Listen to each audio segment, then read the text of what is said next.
This is the Creating Line Plots Reteach presentation. So if you have found yourself trying to create a line plot and you're having some difficulty, this is the place for you.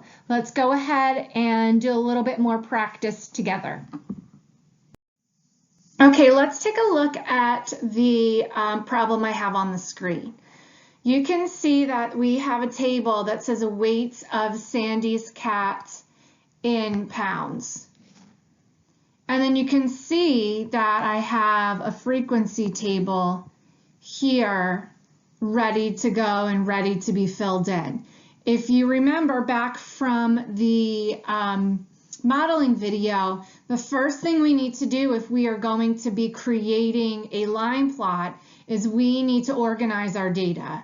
Remember, we have to be highly organized because if we miss one of the data points, then our line plot is not complete. So remember, I said that it's really easy to just put those data points in a frequency table. So let's go ahead and do that now.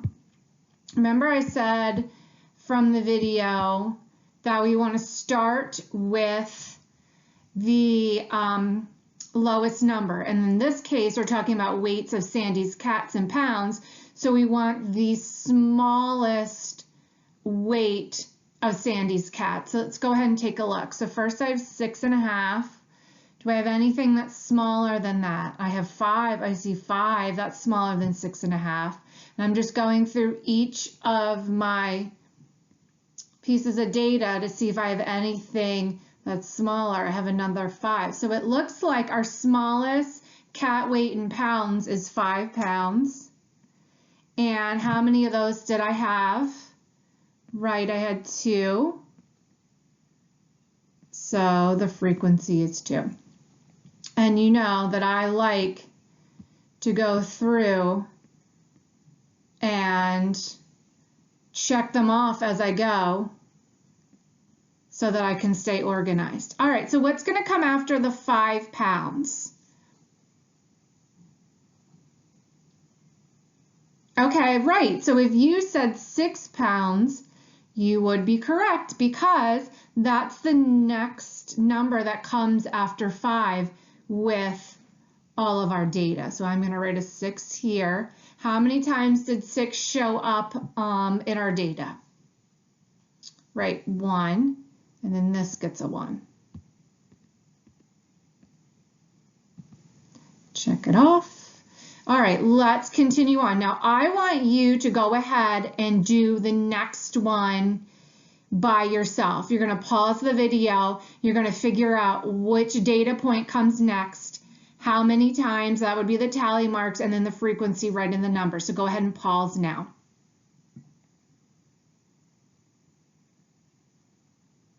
Okay, so what did you say? What comes after the next cat weight in pounds? What comes after 6? Right, so if you said 6.5, you would be correct. So here in my cat weight pounds, I'm going to write 6 1/2. And how many tally marks do I need to put? Right, 3, because it shows up 3 times in our data. So then the frequency is 3. So let me go ahead and erase these and then check them off because I've already done them. All right, so then what comes after 6.5? It looks like we only have a little bit more to fill into our frequency table.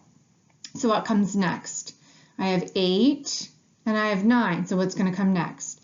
Right, 8. And how many tallies am I going to put for 8? Right, 3. 1, 2, 3, and then the number 3 because I have 1, 2, 3 8s. All right, so then what comes next? That's right, 9. And how many times does 9 show up in our data? Once, and then a 1. And then check it off. All right, so there's our frequency table filled in. Now that it's filled in, we're ready to create our line plot. We're going to create the line plot on the next slide. So go ahead and move on over to the next slide. All right, on the screen, you can see that I have my number line already created. and I'm almost set to create my line plot. I want to remind you that if you are creating your number line on your sheets of paper, you can access the video at the beginning of the Padlet to show you how to create a number line using everyday tools that you have at home. If you have a ruler, by all means use a ruler, but if you don't, go ahead and access that video so that you know how to create the number line. Before we start plotting our information, I want to just reference the number line and talk about how I created it. So if you see, I started at 0. There we go, picking yellow again. I started at 0 and I went to 10. I started at 0 and I ended at 10. Why did I end at 10? Why did I not end at 9, 11, 12? What made me end my number line at 10? Right, so if you look at my information, you can see that I have to plot some information on my line plot above the number 9, which is the cat weight in pounds. So I went ahead and I went to 10 just so that it wouldn't end there. Could you have ended at 9? Sure, absolutely. Could I have started my number line at 5, which is my lowest weight? Yes, absolutely. But in this case, I went ahead and I ended it at 10. Now, I also want to show you the intervals in between each of the whole numbers. So I'm talking about here, all of these whole numbers.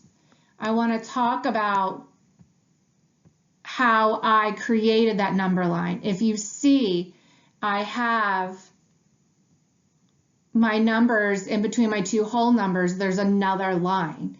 What does that line represent if it is between 0 and 1 and it's halfway between 0 and 1? Right, that line represents that I've now broken that segment between my two whole numbers in half. And in this case, that means I have 0, I have 1/2, and then I have 1. Then I would have 1. What would come in between 1 and 2? Right, that would be 1 and 1/2. Then I have 2. What would come between 2 and 3? Right, 2 and 1/2. That's why you see those marks in between the whole numbers. And why did I do that the way I did that? Because if you look at our data, what do you see we're working with? Right, we're not just working with whole numbers. We have a fraction in this case, and we have to make sure that that shows up on the number line. We can't just not create a number line and not represent that cat weight in pounds. All right, I think that's the trickiest part of the whole line plot, concept, is that you have to make sure that you have your number line right and you have all of the tally marks to make sure that you can plot all of the information. So now that we have our line plot, let's go ahead and start plotting. Remember, I start from the lowest. So I have 5. I'm moving, I'm scanning my finger over. There's the 5.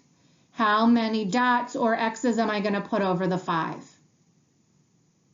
Right, 2. How did I get to 2? Right, because in our frequency table, it's telling me that there are 2 cats that weigh 5 pounds. All right, so you know me, and I like to stay organized, so I'm going to check this off because I did it. Now I'm going to go ahead and I'm going to go into the next cat weight in pounds that I need to plot. And what is that? Right, that's 6. And how many X's or dots or circles, whichever one you want to choose, but you need to make sure you stay consistent throughout the whole line plot. How many am I going to put above the 6? Right, you guys are amazing. That's right, 1. Okay, let me change my color because that's not the right color. 1. All right. Then I'm going to check it off. And I'm going to check it off. All right, then what am I going to move into? Right, 6 1/2. So here I am, 6 1/2. How many x's am I going to put over 6 1/2? Right, 3. So I'm going to be very precise. 1, 2, 3. Okay, so I'm done that one. Now I want you guys to go ahead and do the next 2. This means you're going to have to create your number line. You're going to have to make sure that you have the half mark in between each whole number.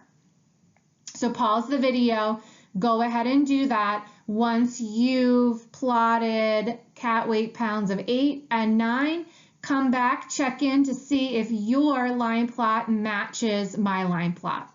Go ahead and pause now.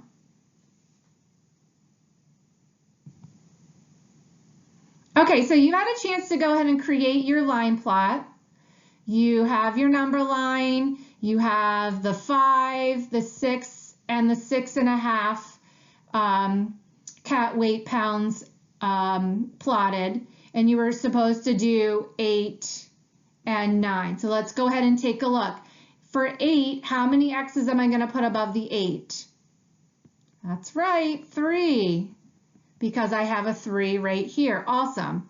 So then what about for 9? What about for 9? How many x's am I going to put over the number 9? Yeah, right, just 1, because I have 1 cat that weighs 9 pounds. Very nice job. All right, check it off. So I'm all finished, right?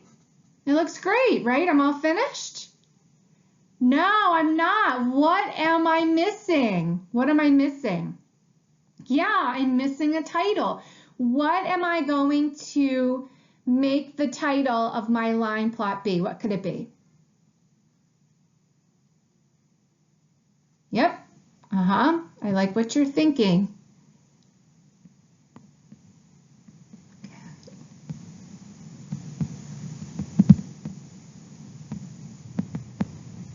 Cat weights.